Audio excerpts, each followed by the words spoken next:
সাথে ফাইনাল করার জন্য। সেই কোচের সাথে আমি আশাবাদী আজকে বা কালকে একটা এগ্রিমেন্ট সাইন হয়ে যাবে। যদি এগ্রিমেন্টটা সাইন হয় তাৎক্ষণিক আপনাদেরকে আমরা জানিয়ে দিব। বাট জাস্ট লাইক 3-4 দিন আগের ঘটনা, যে এগ্রিমেন্ট সাইন না হওয়া পর্যন্ত কোনো কিছু চূড়ান্ত হয় না।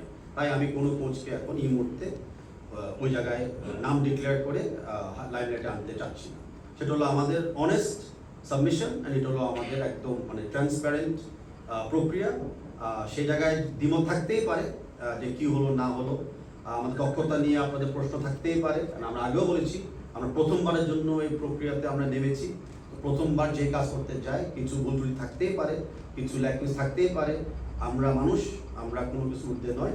বাট আমাদের নীতি এবং আমাদের লক্ষ্যমাত্রা এখনও ভালোর দিকে আছে এবং হাই স্ট্যান্ডার্ডে কাজ করার দিকে আমাদের আছে। এটা ছিল কোচের ব্যাপারে আপাতত আপনাদের কাছে একটা আপডেট।